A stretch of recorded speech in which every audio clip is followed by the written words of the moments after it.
അള്ളാഹുവിന്റെ ഹിക്മത്ത്, അള്ളാഹുവിന്റെ ഖുദ്റത്തോടുകൂടെ ഇവിടെ അങ്ങനെ നിലനിൽക്കും. ലോകത്ത് അത് പരിശുദ്ധ ദീൻ നിലനിൽക്കും. അത് അള്ളാഹു താല ഏറ്റ കാര്യമാണ്. അല്ലെങ്കിൽ ഇപ്പൊ പരിശുദ്ധമായ ഖുർആന് മാറ്റത്തിരുത്തലുകൾക്കൊന്നും കഴിയാതെ ഇങ്ങനെ 14 നൂറ്റാണ്ടായിട്ട് നിലനിൽക്കുന്നത് അത് തന്നെ വളരെ അത്ഭുതമാണല്ലോ. അത് പടച്ച തമ്പുരാന്റെ ദീൻ ഇവിടെ ലോകാവസാനം വരെ നിലനിൽക്കും എന്നതിനുള്ള തെളിവാണ്. അതിനിടയിൽ സത്യത്തിൽ അള്ളാഹുവിന്റെ പൊരുത്തമാണ് നമ്മൾ ആഗ്രഹിക്കേണ്ടത്. എന്തൊരു പ്രവർത്തനം ചെയ്യുമ്പോഴും അത്തരത്തിലുള്ള ഒരു പ്രവർത്തനത്തിന്റെ ഭാഗമാണ്. ഇപ്പൊ ഇതിന്റെ മുമ്പിൽ ഇങ്ങനെ നിൽക്കാനും കുറച്ച് ക്ഷമ വേണം. നമ്മളെ അമീറിനും അൽവാഫി ഉസ്താദിനും അതുപോലെ തന്നെ അബ്ദുള്ള തോട്ടക്കാടനൊക്കെ ഈ വിഷയത്തിൽ വലിയ ക്ഷമയുണ്ട് എന്നുള്ളതാണ് എനിക്ക് തോന്നുന്നത്. കാരണം നമ്മളെ കൊണ്ടൊന്നും പറ്റാത്ത, അതെ, ഇന്നാലഹൂല ഹാഫിദുൻ, ഇത് പടച്ച തമ്പുരാൻ ഇറക്കിയതാണ്. അതിനെ സംരക്ഷിക്കുന്നതും അല്ലാഹു തആല തന്നെയാണ്. അതുകൊണ്ട് ഈ പ്രവർത്തനത്തിനൊക്കെ ഇത്തിരി ക്ഷമയുള്ള പ്രവർത്തനം ആണ്. ഇതിന്റെ മുമ്പിൽ ഇങ്ങനെ ഇരിക്കുക എന്ന് പറയുമ്പോൾ അതിരിത്തിരി ക്ഷമ വേണം. ആ ക്ഷമയോടുകൂടെ, അപ്പൊ ക്ഷമയുടെ പ്രതിഫലം, അതുകൊണ്ടാണ് ക്ഷമയുടെ പ്രതിഫലം സ്വർഗം എന്ന് പറയാനും കാരണം. അള്ളാഹു സ്വീകരിക്കട്ടെ. ഏതായിരുന്നാലും ഇതിന്റെയൊക്കെ പിന്നിൽ, നമ്മളിതിന്റെ മുന്നിൽ ഇങ്ങനെ ഇരിക്കുന്നതിന്റെയും ഈ പ്രവർത്തനത്തിന്റെയൊക്കെ ലക്ഷ്യം സത്യത്തിൽ അള്ളാഹുവിന്റെ പൊരുത്താണ്. അള്ളാഹുവിന്റെ പൊരുത്തം നമ്മൾ ആഗ്രഹിക്കണം. നമ്മുടെയൊക്കെ എന്തും അള്ളാഹുവിന്റെ പൊരുത്തത്തിന് വേണ്ടിയിട്ടാണ്. അള്ളാഹുവിന്റെ പൊരുത്തത്തിന് വേണ്ടിയിട്ടാണ് നമ്മൾ ഈ പ്രവർത്തനം, നമ്മളിതിന്റെ പിന്നാലെ കൂടുന്നതും ഒക്കെ. സമസ്ത കേരള ജംഇയ്യത്തുൽ ഉലമയുടെ സമുന്നതരായ നേതാക്കളൊക്കെ മുഴുവനും പ്രവർത്തിച്ചത് അതിനുവേണ്ടിയാണ്. പടച്ച തമ്പുരാന്റെ റിള. സത്യത്തിൽ റാബിയത്തുൽ അദവിയ്യ റളിയല്ലാഹു തആല അൻഹ പറഞ്ഞല്ലോ, അല്ലാഹുവേ ഇജ്അലിൻ നാറ ലിഅദാഇക വജ്അലിൽ ജന്നത ലിഅഹ്ബാബിക. പടച്ച തമ്പുരാനെ, നിന്റെ ശത്രുക്കൾക്കാണ് നരകം നീ സൃഷ്ടിച്ചു വെച്ചിട്ടുള്ളത്. അള്ളാഹുവിന്റെ ശത്രുക്കൾക്കാണ് നരകം സൃഷ്ടിച്ചു വെച്ചിട്ടുള്ളത് എങ്കിൽ അള്ളാഹുവിന്റെ മഹ്ബൂബികൾക്കാണ് സ്വർഗം സൃഷ്ടിച്ചത്. ഫഅമ്മാ അനാ, പടച്ച തമ്പുരാനെ, ഞാനിപ്പതിൽ ഏത് വിഭാഗത്തിലാണ് പെടുക? 2 വിഭാഗത്തിലും പെടണ്ട. അഥവാ നരകത്തിന് വേണ്ടി, നരകത്തിൽ കടക്കാതിരിക്കാൻ വേണ്ടി അതിലും ഒരു സ്വാർത്ഥതയുണ്ട്. അപ്പൊ അമല് ചെയ്യുമ്പോ, ഇപ്പൊ എന്തെങ്കിലും ഒരു പ്രവർത്തനം ചെയ്യുമ്പോ നരകത്തെ പേടിച്ചിട്ട് അമല് ചെയ്യുകയാണെങ്കിൽ അതിലും ഒരു സ്വാർത്ഥതയുണ്ട്. ആ സ്വാർത്ഥ ലക്ഷ്യം നരകത്തിൽ കടക്കാതിരിക്കല. അപ്പോൾ അള്ളാഹുവിനോടുള്ള സ്നേഹം ഇല്ലല്ലോ. നരകത്തെ പേടിച്ചിട്ടാണല്ലോ അമല് ചെയ്യുന്നത്. അതുമല്ല എങ്കിൽ പിന്നെ പറഞ്ഞു വജ്അലിൽ ജന്നത ലിഅഹ്ബാബിക, പടച്ച തമ്പുരാനെ, സ്വർഗീയ ലോകം നീ ഒരുക്കി വെച്ചിട്ടുണ്ട് നിന്റെ മഹ്ബൂബികൾക്ക് വേണ്ടിയിട്ടാണ്, നിന്നെ സ്നേഹിച്ചവർക്ക് വേണ്ടിയിട്ട്, നിനക്ക് അമല് ചെയ്തവർക്ക് വേണ്ടിയിട്ട്. അതിലും ഒരു സ്വാർത്ഥതയുണ്ട്. നമ്മൾ അള്ളാഹു പറഞ്ഞ, ഖുർആൻ പറഞ്ഞ ഒരുപാട് അനുഭൂതികൾ സ്വർഗത്തിലുണ്ട് എന്ന് പറഞ്ഞു അല്ലെ? ഖുർആൻ പറഞ്ഞ സ്വർഗീയ ലോകത്തിൽ ഒരുപാട് അനുഭൂതികളുണ്ട്. അത് ദുനിയാവില് നമ്മൾ ഈ കാണുന്നതിലൊക്കെ എത്രയോ അപ്പുറാണ്. നമ്മളുടെ കണ്ണ് കാണാത്തതിലപ്പുറം, നമ്മുടെ ചിന്തകൾ കൊണ്ട് ചിന്തിക്കാനും അപ്പുറത്തുള്ളതാണ് സ്വർഗീയ ലോകം എന്ന് പറയുന്നത്. അപ്പൊ സ്വർഗത്തിന് വേണ്ടിയിട്ടാണ് നമ്മൾ അമല് ചെയ്തിക്കണ്, അല്ലെങ്കിൽ പ്രവർത്തനം ചെയ്തിക്കണ് എങ്കിൽ, സ്വർഗത്തിന് വേണ്ടിയിട്ടാണ് നമ്മൾ അമലും പ്രവർത്തനവും ചെയ്തിട്ടുള്ളത് എങ്കിൽ അതിലും ഒരു സ്വാർത്ഥതയുണ്ട്. അപ്പോഴും റബ്ബിനോടുള്ള സ്നേഹം കുറഞ്ഞു പോയല്ലോ. അപ്പൊ സത്യത്തിൽ നമ്മുടെ ഹബീബ് അല്ലാഹു തആലയാണ്. അങ്ങനെ ആക്കി അമല് ചെയ്യണമെന്നർത്ഥം. സ്വർഗത്തിൽ ഉള്ള അനുഭവങ്ങൾ നമുക്ക് ചിന്തിക്കാനും കഴിയുന്നതിലപ്പുറമാണല്ലോ. നമ്മളെ തഴവ ഉസ്താദ് പറഞ്ഞില്ലേ, കൊതിക്കുന്ന പഴമടുക്കുന്നതാ കയറണ്ട, പറിച്ചാലുടൻ മുളക്കുന്നതാ കുറയണ്ട. അങ്ങനത്തെ ഒരു പഴപടുണ്ടോ? ഏതൊരു പഴമാണ് നമ്മൾ കയറി പറിക്കാതെ, അല്ലെങ്കിൽ ഒരു ബുദ്ധിമുട്ടും അനുഭവിക്കാതെ നമ്മൾക്ക് ലഭിക്കുന്നത്? എന്തൊരു പഴാണ്! അപ്പൊ സ്വർഗത്തിനെ കുറിച്ച്, അതിന്റെ അനുഭൂതികളെ കുറിച്ച് നമ്മളെ തല പുണ്ണാകുന്നല്ലാതെ നമ്മൾ ചിന്തിച്ചാല് നമുക്കത് മനസ്സിലാക്കാൻ സാധ്യമല്ല. നമ്മളെ ബുദ്ധിക്ക് അത്ര വളർച്ച എത്തിയിട്ടില്ല എന്നർത്ഥം. അതിനുള്ള ബുദ്ധിയെ ഇവിടെ തന്നിട്ടുള്ളൂ, അതിനുള്ള കാഴ്ചയെ ഇവിടെ നൽകിയിട്ടുള്ളൂ എന്നർത്ഥം. പറിച്ചാലുടൻ മുളക്കുന്നതാ കുറയണ്ട. അങ്ങനത്തെ ഒരു പഴവും ദുനിയാവിലില്ലല്ലോ. പറിച്ചെന്ന് കഴിഞ്ഞാൽ ഉടൻ അത്ര തന്നെ. അങ്ങനെ വരലൊരു പഴം നമ്മൾ കേട്ടിട്ടില്ല. അങ്ങനത്തെ ഒരു വെള്ളം കേട്ടിട്ടുണ്ട്, അതാണ് സംസം. ആ സംസമാകട്ടെ ഹാജർ റളിയല്ലാഹു തആല അൻഹ അള്ളാഹുവിലേക്ക് തന്നെയും കുഞ്ഞിനെയും സമർപ്പിച്ചതിലുള്ള അനന്തരഫലമായിരുന്നു സംസം.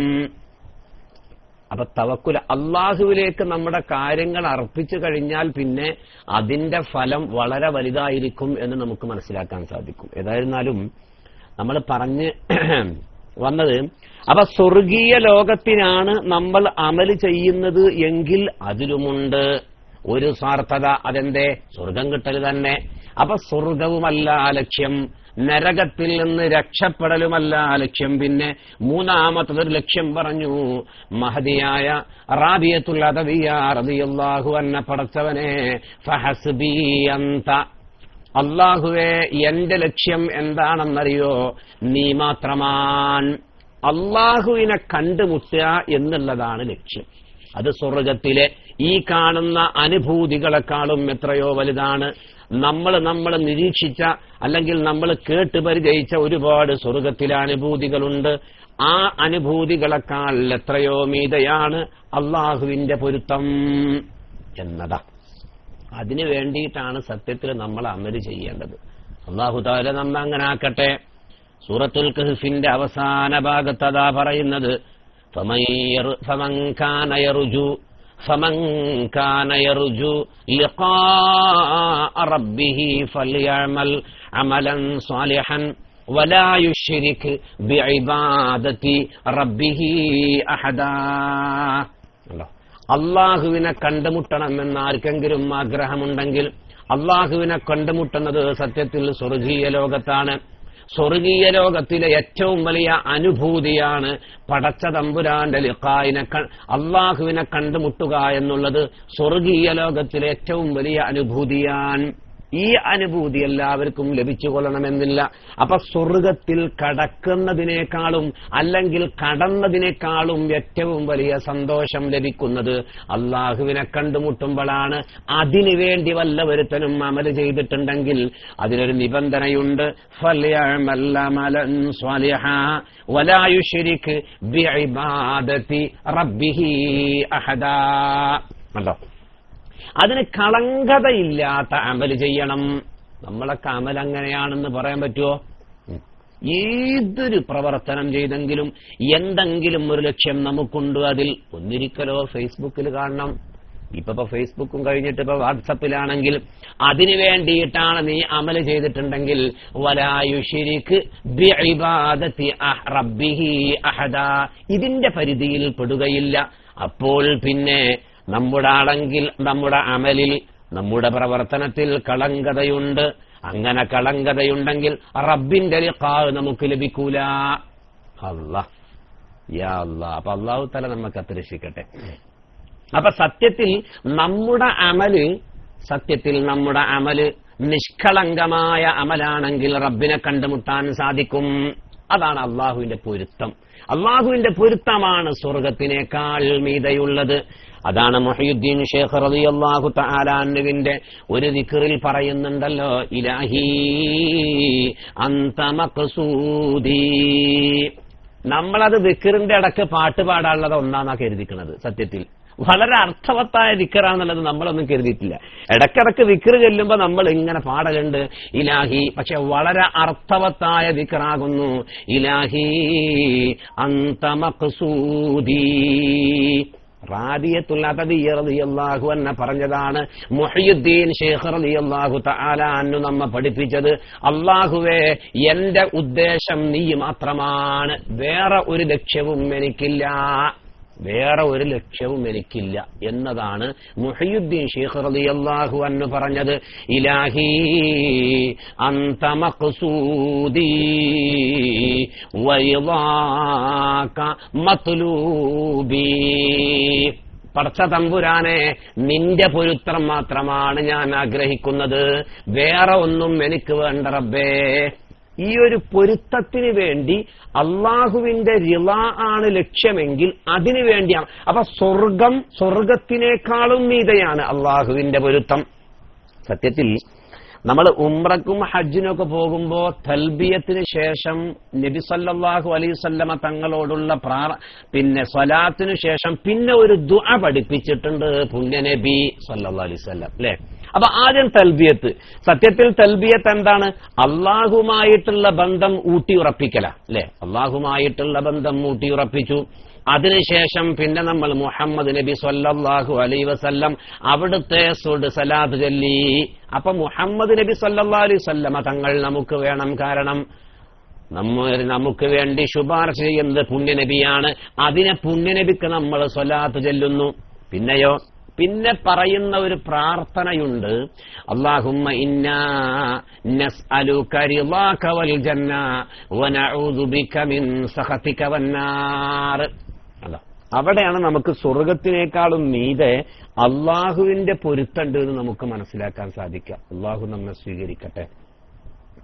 അള്ളാഹു താല നമ്മെ സ്വീകരിക്കട്ടെ.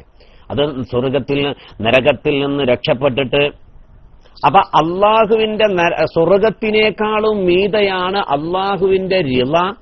അള്ളാഹുവിന്റെ നരകത്തിനേക്കാളും കഠിനകഠോരമാണ് അള്ളാഹുവിന്റെ കോപം.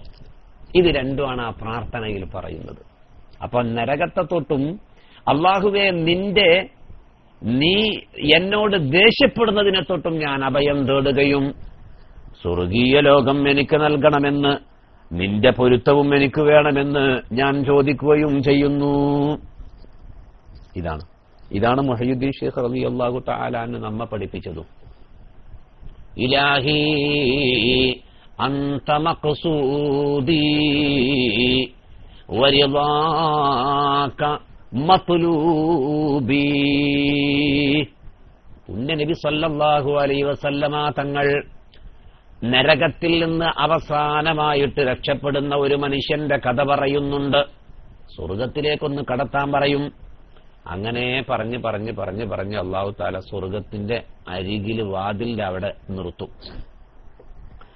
കുറെ അവിടെ നിൽക്കുമ്പോൾ പടച്ച തമ്പുരാനോട് വീണ്ടും പറയും, റബ്ബേ എങ്ങനെയെങ്കിലും അകത്തോട്ടൊന്ന് കടത്തണേ. സ്വർഗത്തിലൊന്ന് കടത്തുക, ഇനിയൊന്നും ചോദിക്കരുത് എന്ന് പറയും. സ്വർഗത്തിൽ കടത്തും. സ്വർഗത്തിൽ കടത്തിയിട്ട് സ്വർഗത്തിലെ അനുഭൂതികൾ ആസ്വദിക്കുമ്പോ സുബ്ഹാനല്ലാഹ്, റബ്ബ് ഒരു ചോദ്യമുണ്ട് അവനോട്. റബ്ബ് ചോദിക്കും, അല്ല ഈ സ്വർഗത്തിനേക്കാളും വലുത് നിനക്ക് ആവശ്യമുണ്ടോ? ഈ സ്വർഗത്തിനേക്കാളും വലുത്. സ്വർഗം തന്നെ ഇങ്ങനെ കാണുമ്പോൾ നമ്മൾ നേരത്തെ പറഞ്ഞില്ലേ, മഹാനായ തഴവ ഉസ്താദ് പറഞ്ഞതുപോലെ, അതിലുണ്ട് മുന്തിരി തോട്ടവും റുമ്മാനും രസമുള്ളതാ കദളിപ്പഴം തിന്നാനും. സ്വർഗത്തിലെ പിന്നെ അനുഭൂതികളൊക്കെ പറഞ്ഞാല് നമ്മളെ തഴവ ഉസ്താദിന്റെ ബെയ്ത്ത് തന്നെ പാടിയാൽ മതി. വളരെ അതിന്റെ അനുഭൂതികൾ നമ്മളിങ്ങനെ പറഞ്ഞു കേട്ടാൽ തന്നെ നമ്മൾ അമല് ചെയ്യുമെന്ന് തോന്നിപ്പോവും. അതിലുണ്ട് മുന്തിരി തോട്ടവും റുമ്മാനും രസമുള്ളതാ കദളിപ്പഴം തിന്നാനും. ഖിദ്മത്തിനായി കാണാം അതിൽ ചില കുട്ടികൾ, കാഴ്ചക്ക് തോന്നും നല്ല കൗതുക മുത്തുകൾ. എല്ലാവിധത്തിലുള്ള കാരണം എന്താ? കാരണം ഈ ദുനിയാവിൽ നിന്ന് അത്രമാത്രം അള്ളാഹുവിന് വേണ്ടി അള്ളാഹുവിന്റെ പൊരുത്തം ആഗ്രഹിച്ച് ജീവിക്കുന്നവർക്കാണ് അത് കിട്ടാന്നുള്ളത് ഇപ്പൊ നമുക്ക് മനസ്സിലാക്കാം. കാരണം ദുനിയാവിലെ സുഖ സൗകര്യങ്ങൾ ഉണ്ട് എങ്കിൽ തന്നെ അതിൽ നിഷ്കളങ്കത പാലിക്കണമെന്നർത്ഥം. അതെന്താ നിഷ്കളങ്കത? നിഷ്കളങ്കത എന്നുള്ളത് മുഹയ്യിദ്ദീൻ ശൈഖ് റളിയല്ലാഹു തആല അൻഹു പറഞ്ഞില്ലേ, എല്ലാ സൗകര്യമുണ്ടായിട്ടും ഇത് റബ്ബ് തആല നൽകിയതാണ്, അത് ഏതൊരു സമയത്തും റബ്ബ് തിരിച്ചെടുക്കുകയും ചെയ്യും. അതിൽ എനിക്കൊരു വിഷമമല്ല. റബ്ബ് തന്നാൽ അൽഹംദുലില്ലാ, തന്നിട്ടില്ലെങ്കിലും അൽഹംദുലില്ലാ. തന്നിട്ടില്ലെങ്കിൽ എങ്ങനെ അൽഹംദുലില്ലാ? റബ്ബ് തആല തന്നില്ല, അതുകൊണ്ട് പ്രയാസം എനിക്കില്ല എന്ന്. അപ്പൊ റബ്ബ് ഒരു മനുഷ്യനെ സംബന്ധിച്ചിടത്തോളം ഖൈറ് മാത്രമാണ് വിചാരിക്കുക എന്നുള്ളതാ. നമ്മൾ അങ്ങനെയാണ് കരുതേണ്ടതും.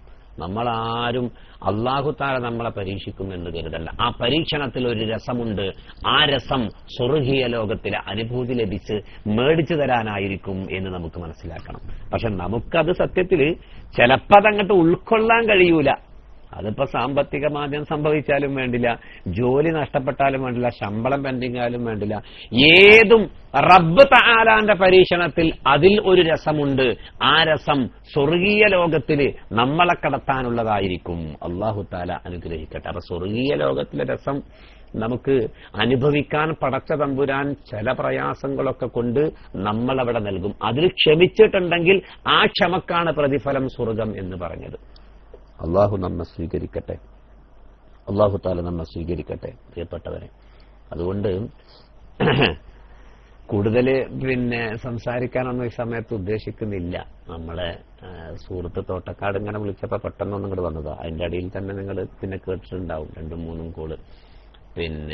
ചില ഉത്തരവാദിത്തങ്ങൾ ഒക്കെ ഉണ്ടായതുകൊണ്ട് ഉംറയുമായിട്ട് ബന്ധപ്പെട്ട, അബുദാബി എസ്കേസുമായിട്ട് ബന്ധപ്പെട്ട ചില ഉത്തരവാദിത്തങ്ങളൊക്കെ ഉണ്ടായതുകൊണ്ടാണ് ഈ കോളുകളൊക്കെ എപ്പോഴും ഇങ്ങനെ വന്നുകൊണ്ടൊക്കെ ഇരിക്കും. അപ്പോ ഇൻഷാ അല്ലാഹ് സമയം ലഭിക്കുന്ന സമയത്തൊക്കെ വരാൻ വേണ്ടിയിട്ട് ശ്രമിക്കാം. അല്ലാഹു തആല അനുഗ്രഹിക്കട്ടെ.